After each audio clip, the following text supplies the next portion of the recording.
Okay, what's going on? Because I'm making a video. I don't really do that normally, but basically Crash Team Racing Nitro Fueled is kind of one of my favourite games ever.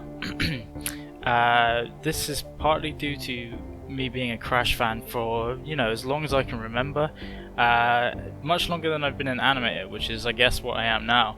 And looking at Crash Team Racing Nitro Fueled and all the love that the developers have put into it through, sound design, mechanic recreation, and especially animation, which is what I'm going to talk about here, is such a great feeling. And really, CTR is kind of like reinvigorated my love for gaming and love for animation as well. So I just wanted to make a video about it, really, just discussing these things, talking about which bits I like and why I think this is some of the best animation in games of recent times. And it'd be really cool, because I might get a few things wrong, but if we have some kind of reply from developers or people that are more experts than me, it would be really cool. But let's just get into it. I'm going to start with talking about, the character controller and the idle animations. The idle animations in the game are seriously like some of the most impressive and full of character that they have in the game, which I think is kind of a crazy thing, really, because when you have a kart racer like this, you barely see the characters just sat in place. I can't recall any sort of idle animation or seeing them in like Mario Kart 8 Deluxe or anything, because I don't think you rarely see it. But with the new like customization mode in this game, you get a real good look at the characters before you choose them. And I think that the developers and animators have nailed like a really good way of expressing the character of these characters in like 3 or 4 very short animations. Talk about Crash's, for example. He's got a very bewildered look. He's looking a bit like he's daydreaming, and then he gets focused again, and then you can see him like losing concentration and focus, and then you can also see him like start to stretch, and then he yawns and falls asleep, which is very true to his character, as he's sleeping all the time. But then you contrast that with someone like Nash, and we know like he's a shark, and he's been like genetically engineered to be like a killer. More than a shark normally is, so he just moves around and fidgets constantly, like he's very anxious. He's literally like biting at the bit as well to get going, like he's chomping every now and then, I guess like a shark. And he's got a really cool detail that the small gun on top of his head actually follows his eye movements, which is really cool, and I only really noticed that in his skins where his eyeball isn't completely black. And then, I don't know, someone like Coco, she looks really cool, collected and focused, fierce and intimidating, definitely, but then she like realizes she might have missed something on her phone, and she gets it out and looks all like confuddled. So she's just still like a goofy teenager underneath that like intimidating outside skin that she's got, which I think is really cool. And that's, I don't know, 3 examples. There's currently 31 characters in the game, and they all have these very unique idle animations, and they sum up the personalities like so well, and you mainly only see them in this customization menu, but having that be such a big part of this game, I think the animators at Beanox did a real good job at nailing those characteristics of them, the nuances of these characters in such a small amount of time. Next I want to touch on the blending of animations in the game, because there's quite a lot of layers of it. This might get a bit complicated as I talk through it, but as far as I can see, there's just layers upon layers of all these different animations blending together to create such a fluent and such great feedback on a character controller, which is really needed for a technical game like this, I think. The first one that you probably notice is going from the idle animations, which we just talked about, to accelerating. You can see like when the player pushes down accelerator on their controller, the character's feet actually like push down on the pedals, which I think is a really nice little detail actually. And the whole demeanor of the character changes, like they get more hunched over, they get more intense, like they're ready to go basically. I think this is some really nice feedback, especially at the start of races when you're trying to rev up your engine to get that boost. It's just such a great look and feel. And this, state of acceleration, this acceleration animation is probably the one that will be seen most in the game. And this is why these are so important and why they do such a good job as they are. In games, when you're creating animations, you need to make sure that the animations seen the most are the best. For instance, 3D platformers, you probably want to put more time into your running animations than some of the other ones, because those are the ones the players are going to see the most, and therefore those are the ones that should have the most time put into them. The next blending, or blend space I like to call it sometimes because I work in Unreal, although I know this game is not made in Unreal, is the turning ones, which I think are probably the most simple ones. But again, it's turning left and right. They trigger a different blending animation for each character, so that's another 2 animations that they're mirrored, most of them, but there's more animations there that the animators at Beanox need to create. And having that left and right was in the original Naughty Dog game, but seeing it in these games is really nice, and you can see their eyes move, and this is layered on top of accelerating on top of idle even, so if you're sitting still and you move left and right, they blend together like that. And probably like the final one is the speed. So when you go a bit faster than the normal acceleration speed, your character goes into a different pose again. So Crash, for instance, he always has his tongue out when he's driving, but when he's in this speed pose, his tongue flies back even further, and his nose and his ears get pinned back as if he's like being shot in the face by like a huge fan or whatever. All of this is together to make a really amazing character controller that feels so I guess like sticky, so tactile when you're driving around on the ground. It's just such a great feeling, and a lot of people probably don't even realise how much work the animation is doing here in creating a great experience for a kart racer. Don't forget, it's a kart racer with all of this animation put into it, and it just feels great. So that's it for like the ground movement, but let's quickly touch on jumping, which is very important in this game, and needs a lot of visual feedback to know when you've created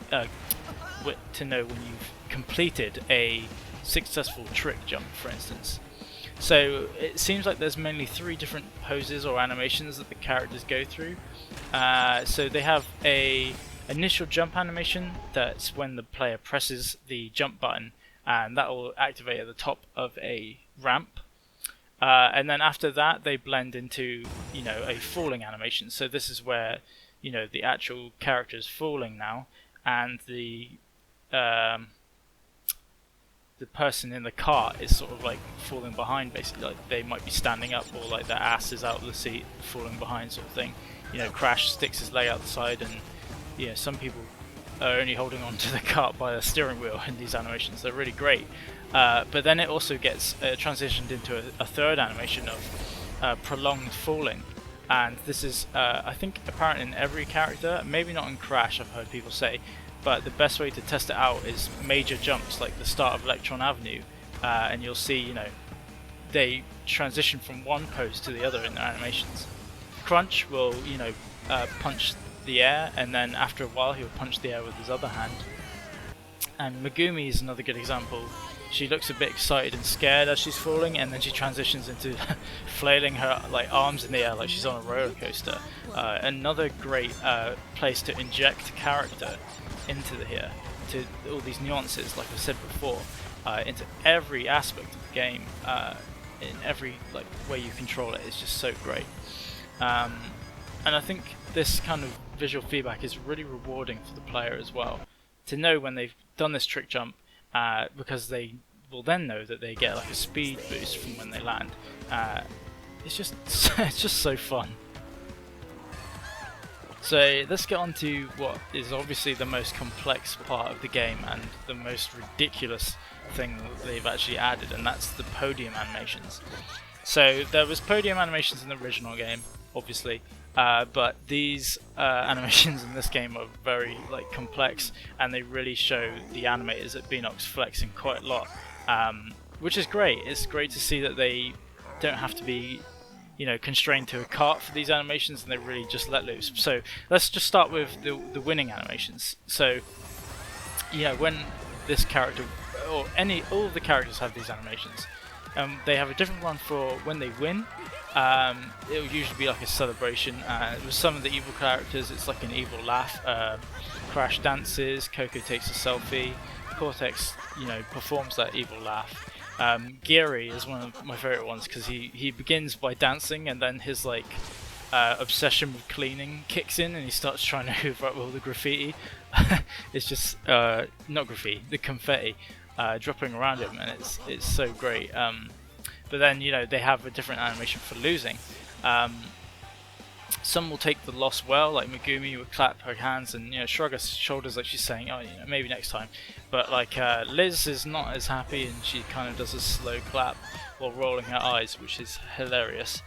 And then the most insane thing about these is that you can actually get skins that change your winning animation, and they completely transform the look and the movement of the character in such a great way.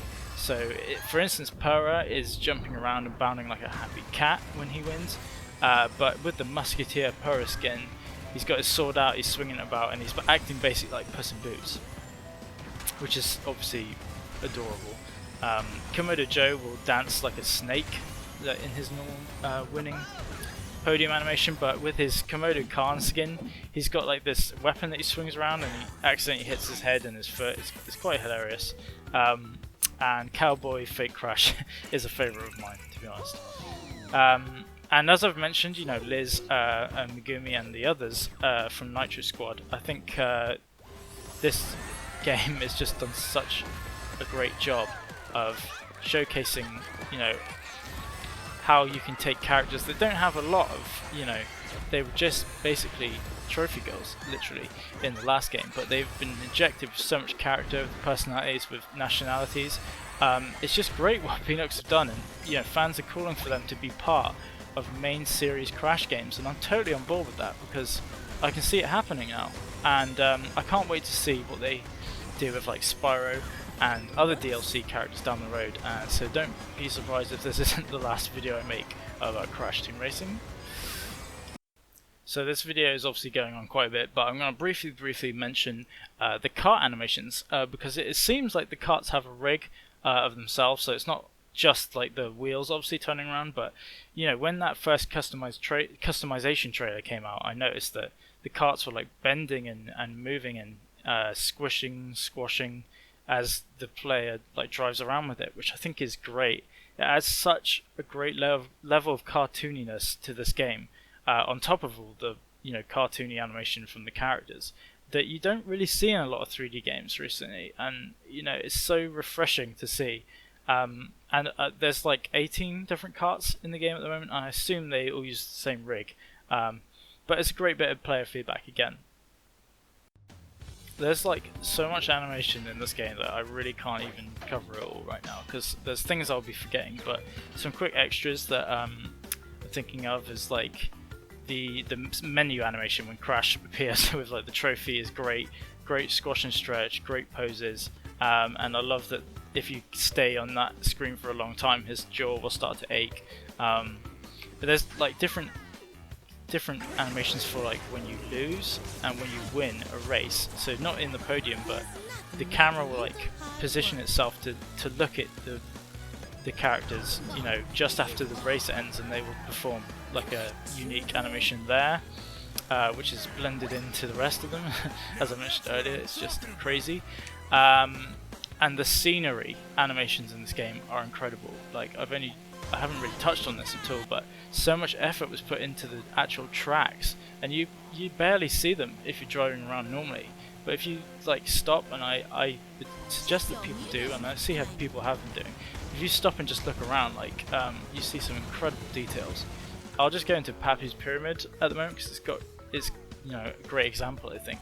there's a great story going on the starting line between a hunter and a lion, where the hunter is looking for the lion then looks for the hunter, and then the hunter starts falling off the starting line, and then the lion also starts falling off and the hunter's grabbing onto his tail. And you see these characters actually in another place in the level on a bridge, where the lion has captured the hunter and he's like spanking him over the bridge. It's absolutely bizarre and amazing. And then just further down the track there's a piranha plant giving lessons to other piranha plants about how to eat carts, and obviously spit out the wheels, because they obviously don't eat those. I mean, this is insane, like the amount of stuff going on in something so minuscule that you'll never see. It just shows how much love they put into it, and I've read in interviews and heard that they wanted to make every track feel like it had a story, and they've really succeeded. Okay, I just want to conclude this video. Obviously it's just a Crash fanboy going off about how much he enjoys the game, but I think that's the great thing about this game for me, is that it re-invoked my love for games in a way. While you're doing game development, it's very difficult to enjoy games, I think, because you start seeing through, seeing behind the curtain, for instance. But just seeing the animation quality in this game and the amount of animation in it is just incredible. Beanox has really brought life to a series that I thought really didn't have any more life in it, but I was very wrong, because this game is great, it's selling really well, which I'm happy about, and I just wanted to talk to you guys about the animation a little bit and just show my appreciation of it. So, thank you for listening to me ramble on like a lunatic. Goodbye. I don't know how to end this, but